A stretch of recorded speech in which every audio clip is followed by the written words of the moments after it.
Have you ever questioned if you're experiencing concern or something more profound? Maybe nervousness, or possibly a disorder of anxiety?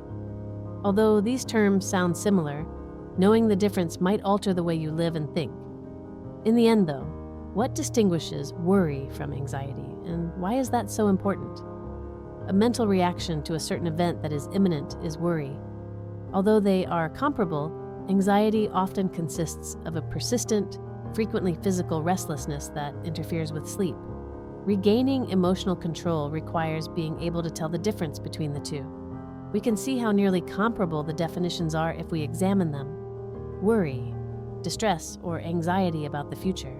Anxiety is a state of extreme tension or uneasiness that is also associated with expectation. The results do not change, but the words do. Understanding how our minds function is more important than simply talking about terminology. The human brain is designed to identify threats, foresee issues, and come up with remedies. Our survival was guaranteed by this ability. However, this alarm mechanism can cause mental and bodily pain if it is never turned off. A lot of individuals are perplexed. She thinks she's simply overly worried, yet she's already living in a state of perpetual alertness. And this question is frequently asked: is this anxiety already there, or is this merely worry? Thus, it might be useful to start distinguishing between two forms of anxiety: unproductive anxiety, which wears us down and paralyzes us, and productive anxiety, which inspires us to take action. Making this distinction might be the first step to realizing what's going on with you. A strange ability of the human mind is its incessant attempt to foresee potential problems, examine details, develop scenarios, and analyze potential outcomes. And this nervous thinking might even be beneficial when it helps us address a tangible problem that is within our grasp. He shifts into movement, action, and strategy. When this process devolves into something beyond our control, the issue arises. The actual wear and tear starts there. Nothing changes despite our constant planning, reminiscing, and pondering. All we do is build up tension. It's similar like accelerating a car in neutral. The engine warms up and the noise level rises, but we remain still. And we keep insisting even when we know it's out of our grasp, as if increasing one's level of thought could alter the facts itself. However, it isn't. The impact is felt by the body. Sleep is gone. It spins out of control. And all of this for something that we secretly have no control over. This is why asking, "Is this in my hands or not?" may have such a profound impact. Perhaps it's time to stop if the response is negative, to take a breath. Accepting that cycling in that mental loop doesn't solve anything, it just wears us out. Regardless of how much anything annoys us is the key. Acceptance does not imply consent or surrender. It entails acknowledging that we are not in charge of everything, and something changes as a result of that realization.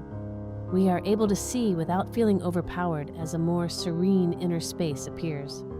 Not all concerns need to be resolved right away. Some just must be accepted and released.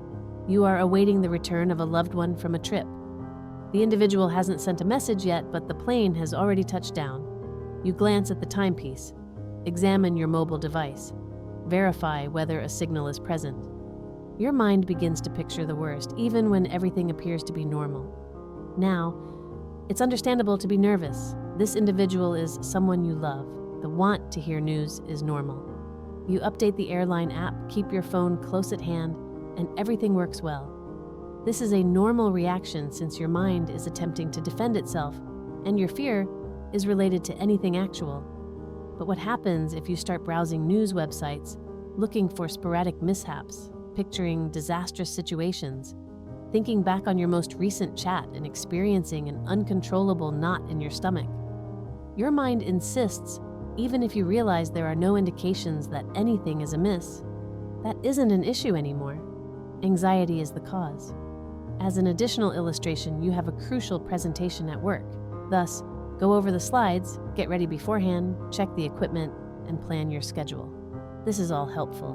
What started off as preparation has now become agony if, despite everything, you are unable to unwind, lose sleep, and keep replaying potential errors in your mind.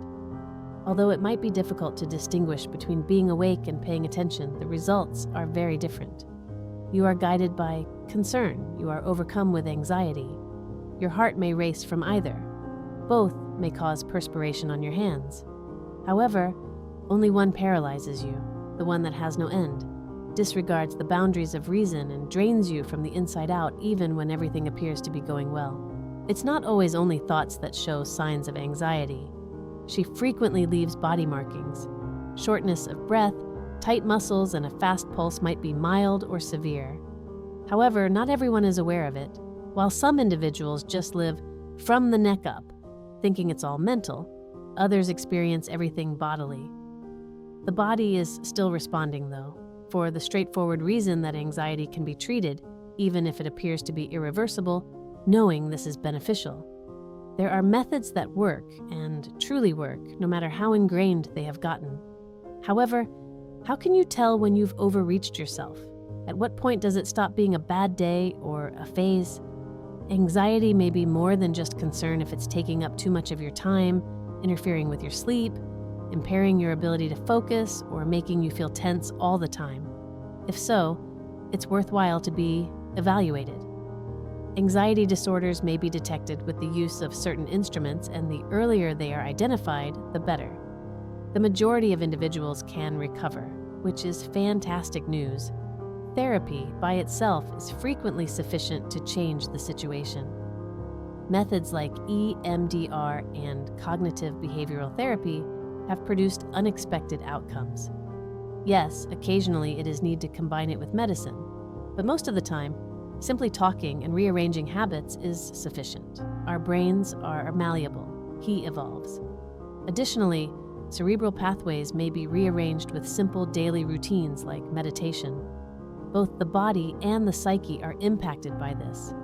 A new pattern, one that is lighter, calmer, and more you, might gradually take the place of the perpetually vigilant one.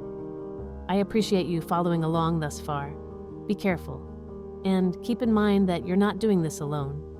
Share this discussion with someone who might be caught in the similar cycle if it was helpful to you.